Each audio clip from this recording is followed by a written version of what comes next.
பணி நிரந்தரம் கோரி சென்னை அண்ணா சாலை மின்வாரிய தலைமை அலுவலகம் அருகே ஒப்பந்த ஊழியர்கள் 2வது நாளாக தொடர் உண்ணாவிரத போராட்டத்தில் ஈடுபட்டிருக்கிறார்கள். இதுகுறித்தான முழுமையான விவரங்களோடு செய்தியாளர் ரேவதி இணைந்திருக்கிறார். ரேவதி, கூடுதல் விவரங்களை வழங்கலாம்.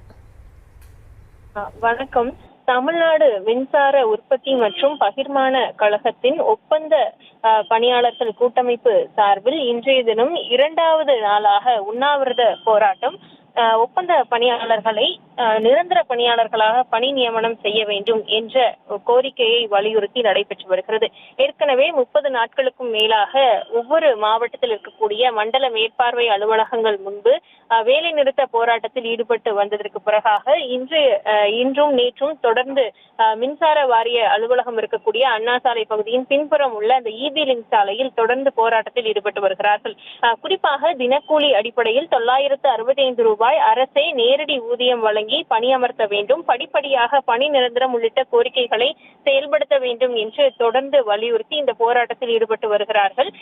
ஏற்கனவே மின்சாரத்துறை அமைச்சர் தரப்பில் தெரிவிக்கப்பட்டது என்னவென்றால், ஒப்பந்த பணியாளர்கள் இந்த பணி 6 முதல் 7 மாதங்கள் வரை தான் இருக்கும். அதற்கு பிறகாக டிஎன்பிஎஸ்சி தேர்வாணையம் மூலமாக இந்த பணிகளுக்கு பணியாளர்கள் நியமிக்கப்படுவார்கள் என்று தெரிவிக்கப்பட்டதை தொடர்ந்து இந்த போராட்டம் தீவிரமடைந்திருக்கிறது. ஏற்கனவே நேற்றைய தினம் மின்வாரிய தலைவர் மற்றும் மின்சாரத்துறை அமைச்சர் உள்ளிட்டோரை நேரடியாக சந்தித்து பேச்சுவார்த்தை நடத்திய நிலையில் அந்த பேச்சுவார்த்தை சுமூக நிலை எட்டப்படாததை தொடர்ந்து இன்றைய தினமும் 2வது நாளாக உண்ணாவிரத போராட்டம் நடைபெற்று வருகிறது. ஒரு 10 நிமிடமாவது முதலமைச்சரை சந்தித்து பேசுவதற்கு நேரம் வழங்க வேண்டும் என்று ஆயிரக்கணக்கான இந்த ஒப்பந்த ஊழியர்கள் தொடர்ந்து அவர்களது போராட்டத்தில் ஈடுபட்டு வருகிறார்கள்.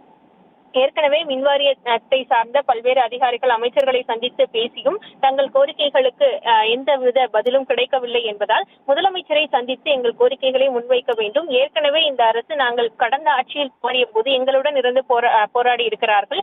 ஆட்சிக்கு வந்தால் ஒப்பந்த பணியாளர்களை பணி நிரந்தரம் செய்வோம் என்ற கோரிக்கையை அவர்களும் ஏற்று தேர்தல் வாக்குறுதியில் கொடுத்திருந்த நிலையில் தற்பொழுது இதுபோன்ற நடைமுறைகளை மேற்கொள்வது மிகவும் தொழிலாளர்களை ஏமாற்றும் செயலாக இருக்கிறது என்று தெரிவித்து இந்த போராட்டத்தை தொடர்ந்து நடத்தி வருகிறார்கள். இன்றைய தினமும் இந்த உண்ணாவிரத போராட்டம் நடைபெற்று வரும் நிலையில் முதலமைச்சர் சந்தித்து பேச வேண்டும், அதற்கான வாய்ப்பை அளிக்க வேண்டும் என்று தெரிவித்து இன்றும் இந்த போராட்டம் தொடர்ந்து நடைபெற்று வருகிறது.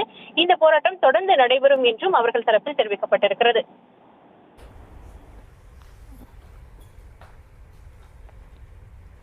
விவரங்களுக்கு நன்றி ரேவதி.